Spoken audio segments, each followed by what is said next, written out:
Caleb was an Israelite, and so was Joshua, giving all praises to Yahweh Ba'ashem, Yahweh Shai Ba'ashem, Rakah Kodash. And this is a video that was put up by Holy Bible Defenders, which is the head elder of the Baltimore GMS camp. And he put this video up entitled Israelite and a vocab keyboard. So-called prophets say Caleb's father was not an Israelite.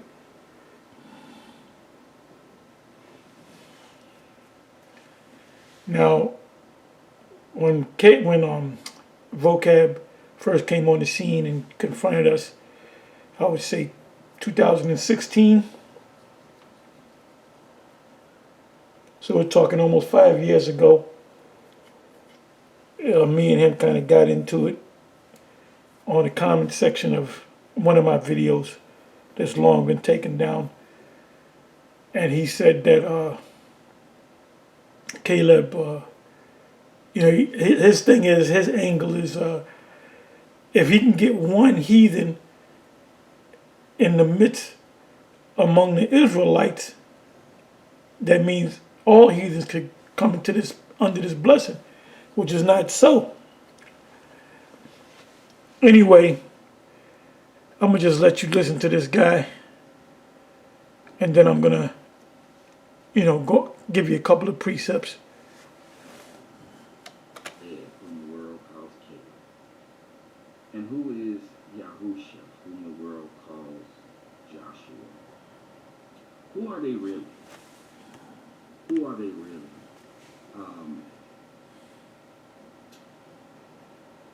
Could they be a foreshadowing of the nations being engrafted into Yasharal? No, And because both Caleb and Joshua are Israelites. Caleb is of the tribe of Judah. Joshua is of the tribe of Ephraim. So they are both sons of Jacob. I see through the precept of scripture is Caleb was actually a Yahudi. If he was in fact a Yahudi. See, this is the importance of studying to show ourselves approved. And you never do. Studying to show ourselves approved. Now the purpose of this... You Christians never study to show yourself approved. And that's why when we correct you, whether it be vocab or anybody else, you'll just deny it. Video in this whole line of questioning Yasharal is to dispel once and for all that Yasharal is open, is available to both the native born and the stranger. Now there is no shortage of... The strangers that you speak of are Israelites that have moved out of the promised land. False doctrines that are going around that falsely claim that all white people are Edomites and that all white people are going to be slaves, or some of them are going to be destroyed. Only so-called white people whose lineage goes back to Esau or the Edomites, because you're going to have Israelites looking like Edomites. And that only the native-born Yasharite, excuse me, is going to enter Yasharal. That's false. It is doctrines of demons. And you say that because you obviously don't know the scriptures. It is hate doctrine. There is no love in it. If there is no love in it, then Elohim is not in it.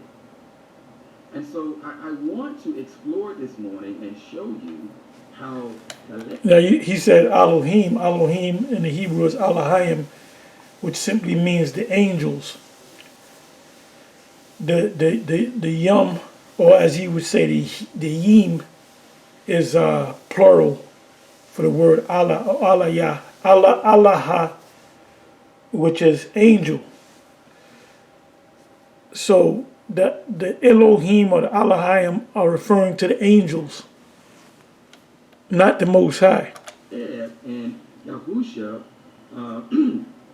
how these two men are a foreshadowing of the nations being engrafted into Yasharal, and to show how the nations can also become one with us and enter through the gates of the city.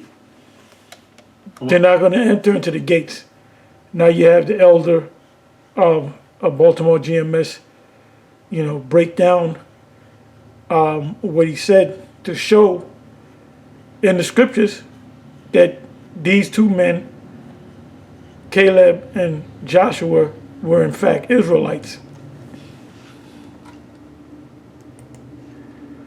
So I put in the word Caleb. It says Numbers 13, verse 6. It says, of the tribe of Judah, Caleb, the son of Jephunneh. Numbers 13, verse 30.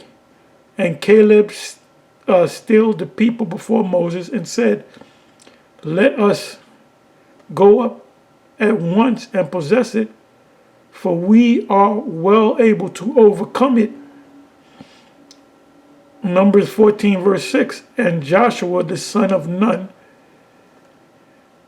and Caleb, the son of Jephunneh, which were of them that searched the land, rent their clothes.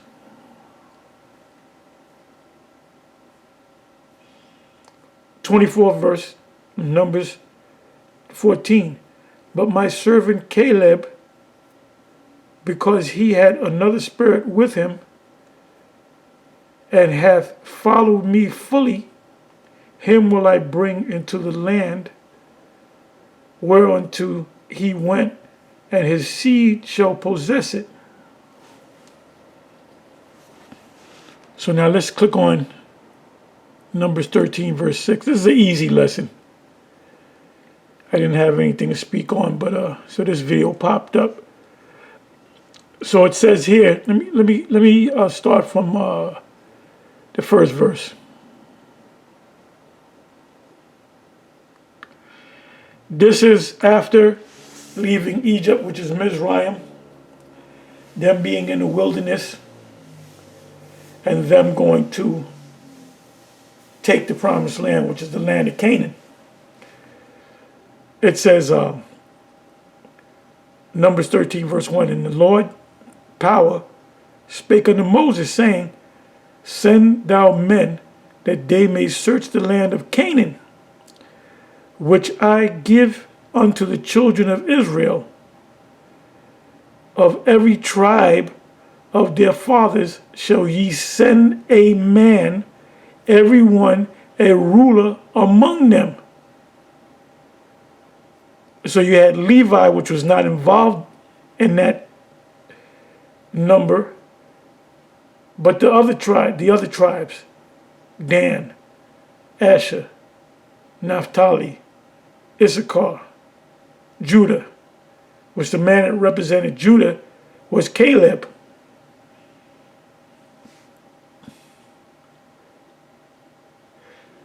Third verse, and Moses by the commandment of the Lord, Yahweh, sent them from the wilderness of Paran. All those men were heads of the children of Israel, because they were you had 12 men that represent each of the tribes of Israel. And these were the names of the tribes, the tribe of Reuben, Shammua, the son of Zachor, of the tribe of Simeon. And let me look up the word tribe.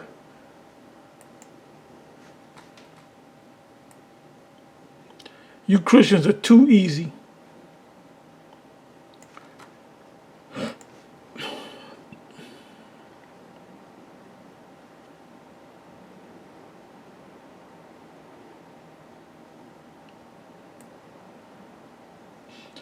The word is matah, which means staff, branch, tribe, staff, rod, shaft, a branch of vine, tribe, company led by chief with staff.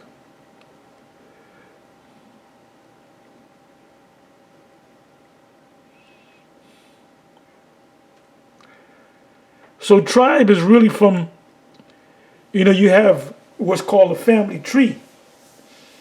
And if the family is big enough, it becomes a tribe, then it becomes a nation. So the word tribe really means a branch of a tree.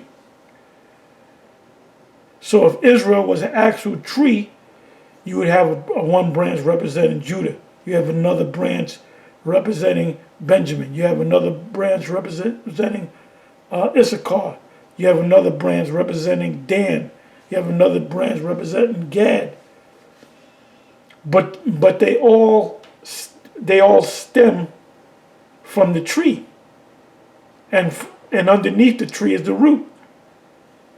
So now, once you understand this, you should understand Romans, the 11th chapter. If the roots be holy, then so are the branches. It speaks about the lump being holy, meaning a lump of bread. When you take a lump of bread, you're making bread, and you break it up into smaller pieces of bread, which they did in the ancient world, it's from that same lump. The same goes for the root. You have one tree, you have a root of the tree, and what stem from the tree are branches. That's what Romans the 11th chapter was all about. The Apostle Paul was referring to the tribes that were labeled Gentiles as branches, because the word a tribe goes back to the word branch. That's why you got to study your words.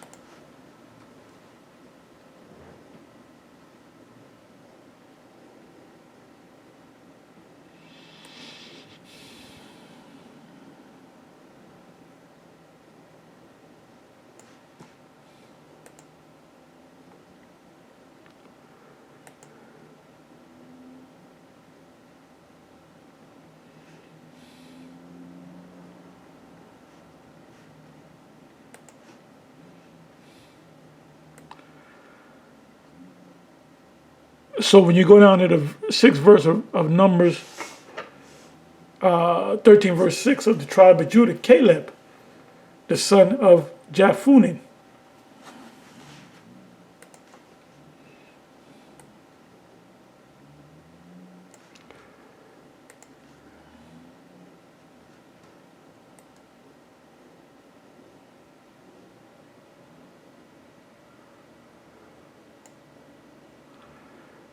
Okay, it says here, Jephunneh, he will be facing a Kenizzite. Now you have an Edomite in the line of Esau. You have a Kenizzite. Those are two different people. This Kenizzite and father of Caleb, the spy from the tribe of Judah.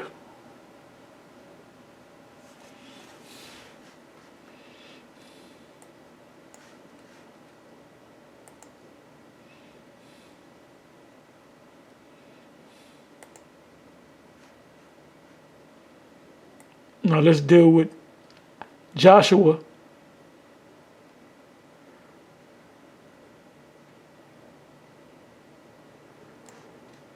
Which is in the 8th verse, Numbers 13 verse 8.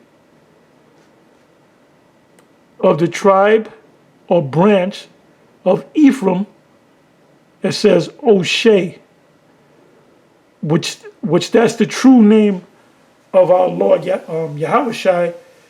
The only difference is you put a Yah in the front of the name, or the prefix of Hosea, which in the Hebrew is Ha-wa-shai.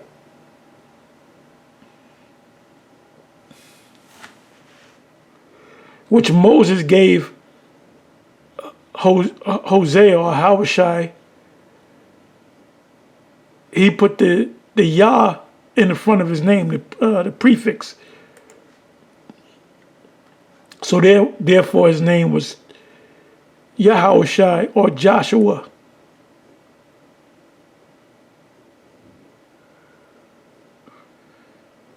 It says Hosea or Hoshea or Oshea, salvation, also means deliverer. Family name of Joshua, the son of Nun, the 19th and last king of the northern kingdom of Israel.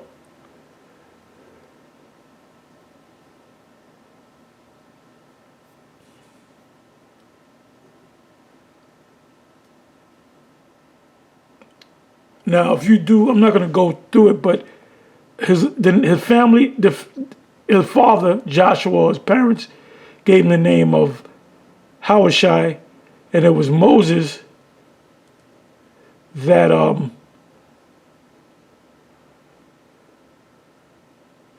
okay, I think I got it. It says Hawashai, a welfare salvation, Hosea, Hosea.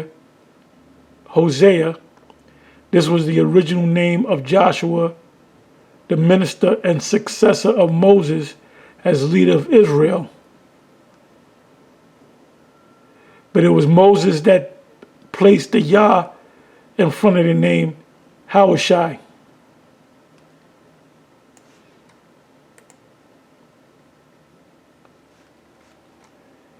So you can't get around it. You know, every time you Christians jump up, you get a spiritual beat down. Anyway, like I said, I'm not going to make this long. I'm going to say shalom.